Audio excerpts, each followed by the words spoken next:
para entrar en charla con nuestro público a propósito de ese proceso que a la mayoría no dejó satisfecho en la elección de titular de la Comisión Estatal de Derechos Humanos.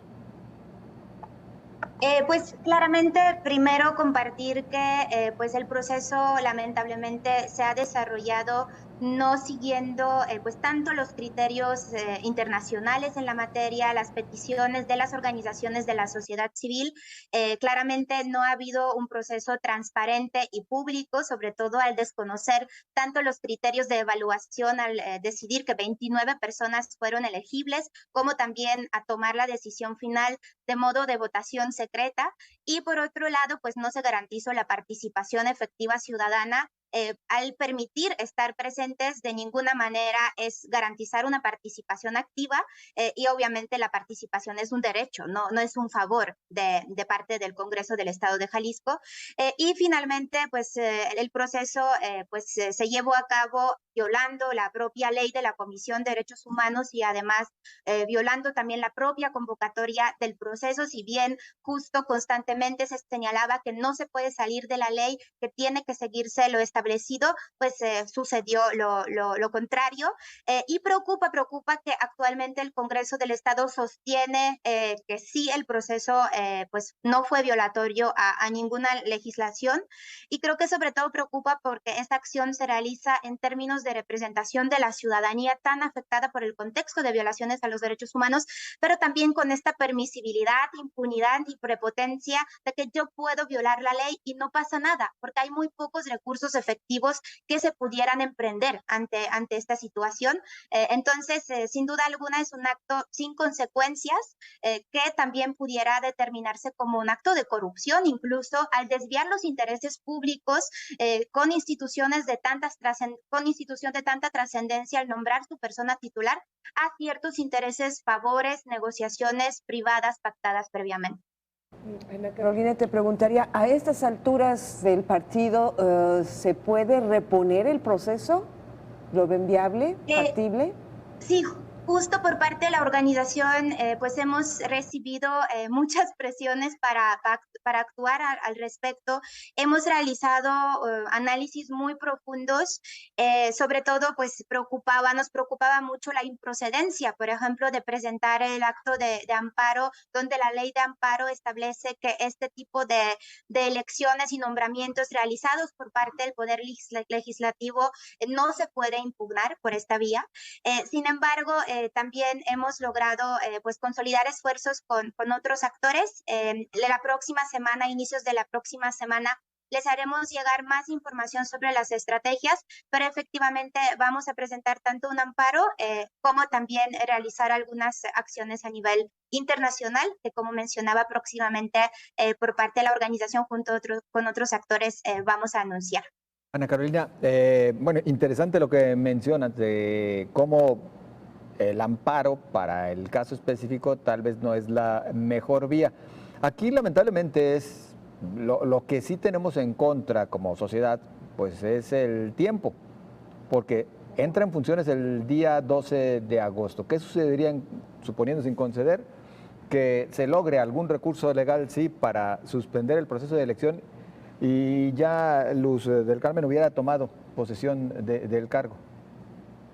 Pues efectivamente eso es una de las condiciones que nos preocupa, sobre todo en cuanto a la reposición del proceso, pero también por las fechas de la decisión de designación de Luz del Carmen Godínez González. Todavía nos da un tiempo suficiente, de acuerdo con la ley de amparo, para poder impugnar esta decisión. Entonces esperamos que pueda proceder, aunque tuviera algunos resultados más tardíos. Claramente estos procesos lamentablemente pues a veces se extienden hasta por años.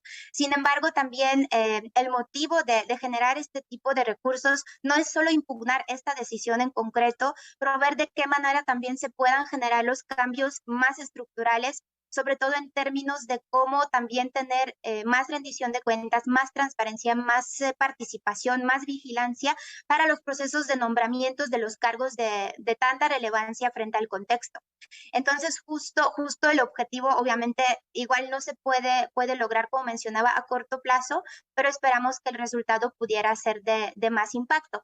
Y preocupa también que ante esa situación, pues el Congreso propio no puede reconocer que sus acciones han sido irregulares y por su propia cuenta tomar la decisión, pues nos equivocamos, no ha sido un proceso adecuado y reponerlo de su propia iniciativa. Lamentablemente no contamos con esta autocrítica, aunque la sociedad civil lo pide. Esa semana salió un pronunciamiento de parte de más de 70 colectivos y organizaciones de la sociedad civil solicitando directamente al Congreso que se reponga el proceso. Y pues sociedad civil es quien da esa fuerza moral, credibilidad para la operación de la comisión y su titular. Sin eso no va a poder cumplir con sus funciones de forma adecuada. De hecho, por ahí va mi pregunta de qué lamentable que de parte del legislativo no escuche la solicitud de estas 70 organizaciones. Quisiera preguntarte, además de las acciones que van a realizar la semana que entra, y ya nos dabas algunos detalles, desde la CEPAT, ¿cómo ven el perfil de Luz del Carmen Godínez? Pues creo que lo que principalmente nos preocupa, que aparte de que constituye también violación a la propia ley y la convocatoria, pero esa propia carrera o trayectoria institucional de parte de Luz del Carmen Godínez González, donde todavía recientemente laboraba para el gobierno de Guadalajara con el cargo pues bastante alto como jefa de departamento. En ese sentido, primero, el tema de garantías de independencia en cuanto a su labor, pues llaman atención si no existen pues algunos intereses, contactos, favores pendientes que pudieran también reflejarse en cuanto a su trabajo de contrapeso, de vigilante en cuanto a la administración pública, sobre todo que también muy pronto después de la designación, ella mencionó públicamente que ha sido siempre una persona institucional.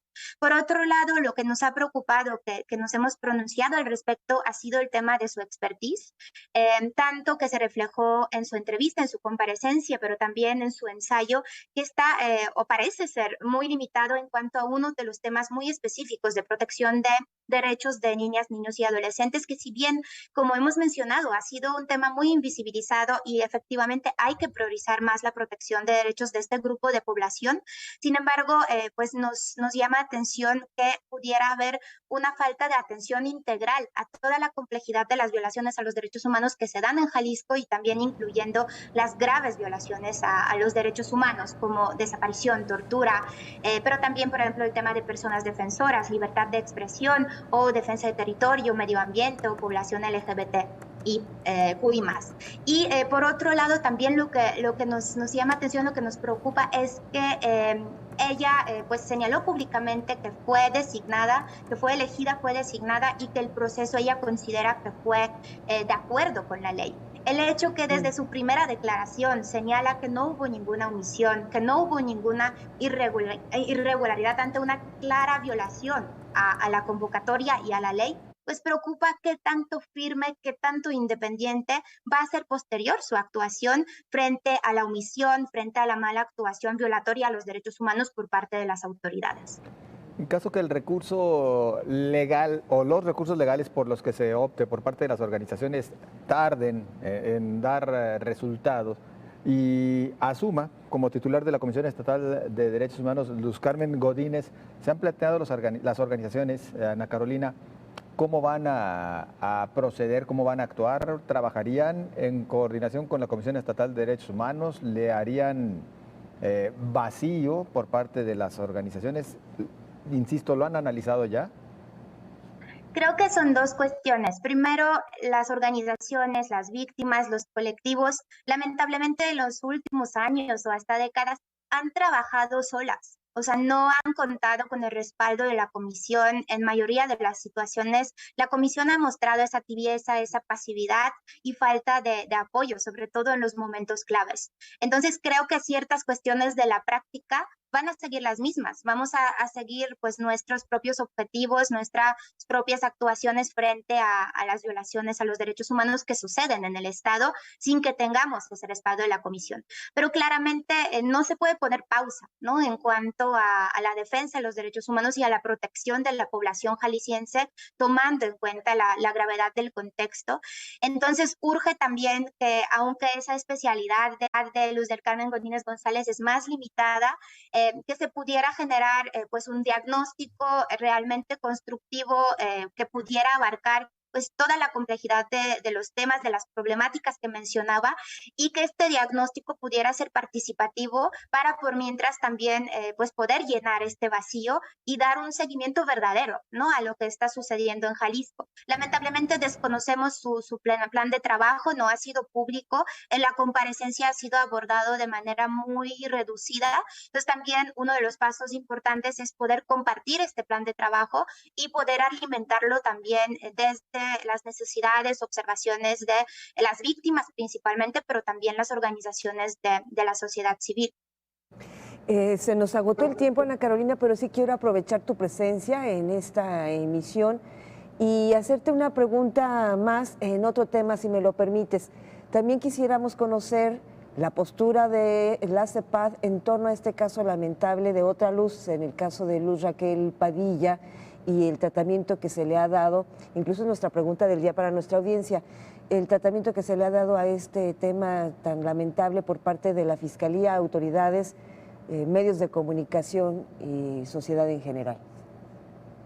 Pues creo que principalmente este caso ha demostrado primero que la vida de las mujeres sigue siendo sin relevancia en cuanto al estado de Jalisco, que pues hay un cúmulo de omisiones de parte de distintas autoridades y diversas cadenas de autoridades que lamentablemente contribuyen a la violencia de género y lamentablemente estas formas de extrema violencia de género.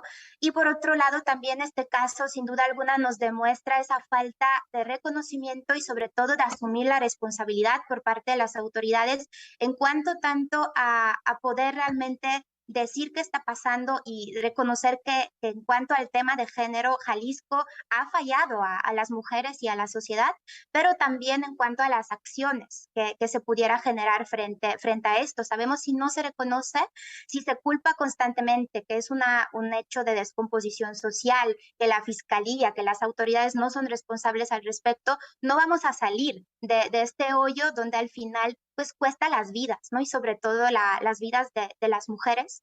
Entonces, pues esa parte justo de poder generar las acciones contundentes al respecto es imposible si no se reconoce en la verdadera magnitud qué está pasando a nivel del Estado y si no se reconoce y no se también rinde cuentas y se asume consecuencias por parte de estas omisiones o incumplimientos por parte de diversas autoridades que han fracasado en este caso que lamentablemente ha costado una vida de una mujer, tal como pues miles de mujeres más a nivel del Estado y a nivel del país.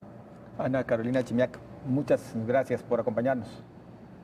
Muchas gracias y como siempre un gusto. Hasta luego.